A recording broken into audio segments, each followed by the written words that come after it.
అందరికీ నమస్తే అండి. జగన్మోహన్ రెడ్డితో పాటు సజ్జల రామకృష్ణారెడ్డికి కూడా బుర్రపోయినట్టుంది. ఎందుకంటే అక్కడ విలేకరులు అడిగే ప్రశ్న ఒకటి, సజ్జల రామకృష్ణారెడ్డి చెప్పే సమాధానం ఒకటి. చాలా సింపుల్గా నేను ప్రెస్ మీట్ పెట్టాడు కదా సజ్జల రామకృష్ణారెడ్డి, అక్కడ ఉన్న ఒక రిపోర్టరు ఒక క్వశ్చన్ అడిగాడు. మీ హయాంలో మావిగన్ అనే ప్రతిపాదన మీరు ఎందుకు తీసుకురాలేదు? మీరు 3 రాజధానుల బిల్లు వెనక్కి తీసుకున్న తర్వాత 2 ఏళ్ళు అధికారంలో ఉన్నారు కదా, అప్పుడు ఎందుకు ఈ ఆలోచన చేయలేదు అని అడిగితే సజ్జల రామకృష్ణారెడ్డి సమాధానం ఒకసారి వినండి, ఎంత కామెడీగా ఉంటుందో.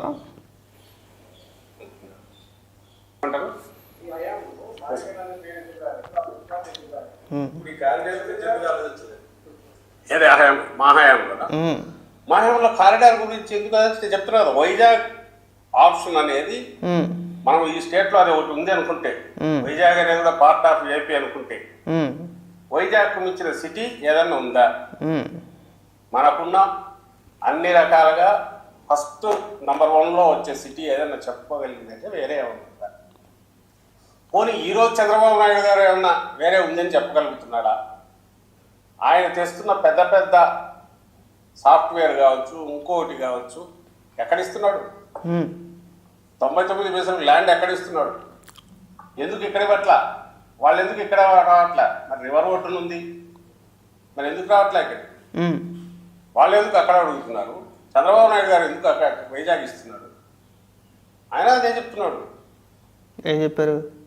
ఆయన అదే చెప్తున్నాడు. జగన్మోహన్ రెడ్డి గారు దానికి ఇంకొక శోభను ఇద్దాము, అక్కడే గవర్నమెంట్ సీట్ని పెడతామని. నీకైనా బుర్ర పని చేస్తుందా, లేదంటే తాగిళ్ళావా, లేదంటే ప్రెస్ మీట్ తాగిపెట్టావే? నాకు అర్థం కావట్లా. అడిగిన ప్రశ్న ఏంటి? మీ హయాంలో ఈ మావిగన్ ప్రతిపాదన ఎందుకు తీసుకురాలేదు క్వశ్చన్, అంతేనా? దానికి మళ్ళీ చంద్రబాబు నాయుడు గారు వైజాగ్ అంత గొప్ప సిటీ ఏమన్నా ఉందా, ఇప్పుడు పరిశ్రమలు అన్నింటికి అక్కడే ఎందుకు భూములు ఎత్తున్నారు, ఇది కాదు ఆన్సరు. లేదండి మేము అలా అనుకోలేదు, అప్పుడు మాకు ఆలోచన రాలేదు, లేదంటే కనుక మాకు ముందు నుంచి ఆలోచన ఉంది, మేము ఓడిపోయిన తర్వాత చంద్రబాబు నాయుడు గారు అధికారంలో ఉన్నప్పుడు మాత్రం ఇలాంటి ప్రతిపాదన చేస్తామనో ఇంకోటనో సమాధానం చెప్పాలా? దానికి అడ్డగోలు సమాధానం పెట్టండి, నాకు అర్థం కావట్లే. అడిగిన ప్రశ్న నీకు 1-2 సార్లు అడిగారు కదా, చాలా స్పష్టంగా అడిగారు కదా. మీరు అధికారంలో ఉండగా మావిగన్ ప్రతిపాదన ఎందుకు తీసుకురాలేదు? దానికి 2 ముక్కల్లో ఆన్సర్ చెప్పు. మాకు అప్పుడు ఆలోచన లేదనో, లేదంటే ఎన్నికలు అయిపోయిన తర్వాత చూద్దాం అనుకున్నామనో, లేదంటే మాకు ఈ ప్రతిపాదన ఇప్పుడే వచ్చింది, కొత్తగా మేము ఆలోచించాము, ఎట్టగొట్ట అమరావతిని చెడగొట్టాలి కాబట్టి కాను, లేదంటే రాష్ట్ర ప్రజలను డైవర్ట్ చేయడానికి మావిగన్ అని చెప్పేసి కొత్తదాన్ని తీసుకొచ్చామని చెప్పేసాను, ఇంకోటనో చెప్పాలి. వైజాగ్ పరిశ్రమలు, కంపెనీలు, గొప్ప సిటీ విశాఖపట్నం గొప్ప సిటీయే. ఇప్పటి నుంచి కాదు, ఇప్పటి నుంచో గొప్ప సిటీని. దాన్ని ఎవడో నువ్వు వచ్చి ఇక్కడేం గుర్తించవసరం లేదు. మమ్మల్ని విశాఖపట్నం పైన ప్రేమ మీరు చూపించవసరం లేదు, మాకు తెలుసు. మా విశాఖపట్నం గొప్పతనం గురించి మాకు తెలుసు. అడిగిన దానికి ఒక్కదానికి సమాధానం చెప్పలేరు. పైగా ఏమన్నా మాట్లాడితే మమ్మల్ని షర్మిల అలా అంతే, షర్మిల ఎలాగంతే. షర్మిల కూడా ఈ పని ఒకటి చెప్పే మాటలు ఏమన్నా కడుపుకు అనందిని మాట్లాడుతున్నారు, గడితిని మాట్లాడుతున్నారు, నాకు అర్థం కావట్లేదు. కానీ జగన్మోహన్ రెడ్డి గారికి షర్మిల ఏమవుద్దంటే సొంత చెల్లి కదా, ఒక కడుపును పుట్టిన బిడ్డలు ఇద్దరు కూడా, జగన్మోహన్ రెడ్డి షర్మిల కదా. షర్మిల విజయమ్మ కూడా చంద్రబాబు నాయుడు గారు ఏం చెప్తే అది చేస్తున్నారంటే ఇది ఎక్కడైనా విడ్డూరం అసలు, ఏంది ఎక్కడైనా జరుగుద్ది అలాగా? ఏ సజ్జల, కనీసం మనం మాట్లాడే ముందు మన ముఖం తుప్పుకు మూసేస్తారని ఇంగిత జ్ఞానం ఉండొద్దు.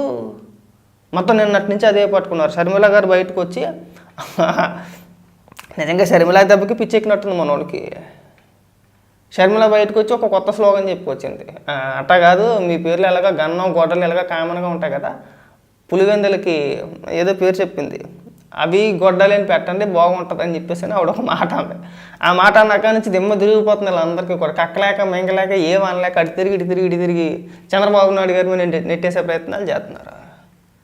అంటే చంద్రబాబు నాయుడు గారు అట్ట జగన్మోహన్ రెడ్డి గారి తల్లిని చెల్లిని ఇంకా నయం చెబితే సిగ్గు కూడా. ఇంకా భారతిరెడ్డి గారు కూడా చంద్రబాబు నాయుడు గారు ఏం చెప్తే చేస్తారు అంటారు, కొన్ని రోజులు పోతే అది కూడా అంటారు.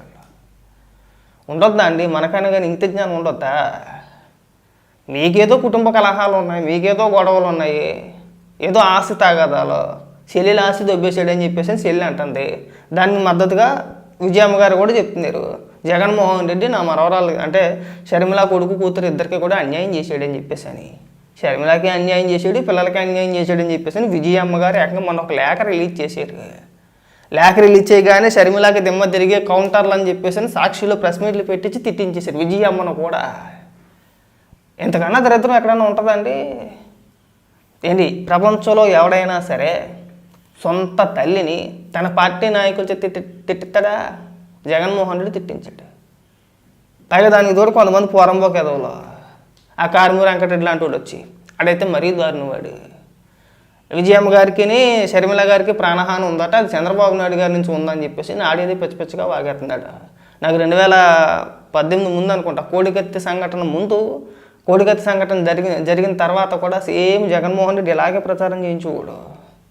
మా కుటుంబానికి హాని ఉంది, ప్రాణహాని ఉంది, చంద్రబాబు నాయుడు గారు నన్ను చంపేపోతున్నారు, లేదంటే మా కుటుంబాన్ని లేకుండా చేద్దాం అనుకుంటున్నాడు, మా కుటుంబంలో ఏం జరిగినా కానీ దానికి కారణం చంద్రబాబు నాయుడు గారు ఎలా అని చెప్పేసి అందరి చేత ప్రచారం చేయించి వివేకానంద రెడ్డి గారిని ఏం చేశారో మనం చూసాం కదా.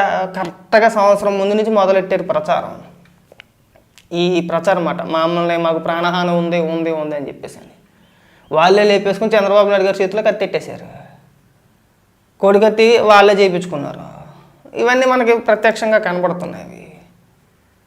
ఇవాళ వచ్చి మళ్ళీ షర్మిల గారికి ప్రాణహాని ఉంది, విజయమ్మ గారికి ప్రాణహాని ఉంది అని చెప్పేసి మళ్ళీ ఒక ప్రాపగాండాను ముందుకు తీసుకొచ్చారంటే మళ్ళీ జగన్మోహన్ రెడ్డి ఏదో స్కెచ్ చేసాడు అని చెప్పేసి అనుకోవాలి. ఇంక జనాలేమో అంత కొత్తోళ్ళేమీ కాదు. మరి ఈ మాటలు ఇంకా కట్టుబెడితే బాగుంటుంది. ఒకసారి షర్మిల గారు ఏం మాట్లాడారో కూడా వినిపిస్తామనండి.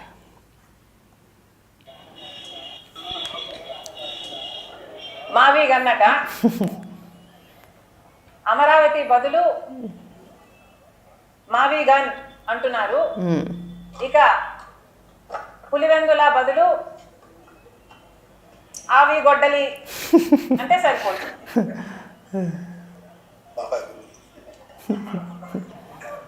అందరూ అవుతున్నారు బాబు. ఎలాగో మీరు గన్నులు గొడ్డళ్ళు ఇవే మాట్లాడతారు కాబట్టి దీనికి మావి గన్నుకు మీ పేరు పెట్టండి, పులివెందలకి అవినాష్ పేరు మీద ఆవి గొడ్డలి పెట్టండి. చివరికి సొంత చెల్లి కూడా జగన్మోహన్ రెడ్డిని ట్రోల్ చేస్తుంది.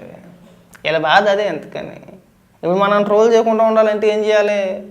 కాస్త బ్రెయిన్ ఉపయోగించి, బుర్ర ఉపయోగించి మనం ఏం మాట్లాడితే ప్రజలు ఏమనుకుంటారో, నవ్వుతారా నవ్వరా అని చెప్పేసి ఆలోచన చేసుకొని 10 మందితో చర్చించి ఇక మనం ఇలా పేరు పెట్టాలనుకుంటున్నాం, ఇలా మావిగాన్ అని చెప్పేసి నా దగ్గర ఒక ప్రతిపాదన ఉంది, పేరు బాగుందా, లేదంటే కామెడీగా ఉంటుందా, లేదంటే నవ్వుతారా, ట్రోల్ చేస్తారా, లేదంటే మనకి ఇది రివర్స్లో కొట్టుద్దా ఏంటి అనేది ఒకసారి 10 మందిని అడిగి తెలుసుకుంటే ఇలాగ కుటుంబ సభ్యులు కూడా ట్రోల్ చేసే పరిస్థితి రాదు. టైం ఉండదు. అదేదో ఇదిలాగా ఏకాగ్రలాగా ఏక నిరంజన్ అనమాట. ఏ నిర్ణయం అయినా సరే ఒక్కడో తీసేసుకుంటాడు, ఒక్కడో తీసుకుని ఇలా నెత్తిమీద తెచ్చుకుంటాడు, అంతేనా? ఎక్కడి నుంచి అయినా సరే వైసీపీ కార్యకర్తలు కావచ్చు, నాయకులు కావచ్చు, మీరు ఏదన్నా షర్మిలాకి కౌంటర్ ఇవ్వాలనుకుంటే బ్రహ్మాండంగా ఇవ్వచ్చండి, ఎలాంటి అభ్యంతరం లేదు.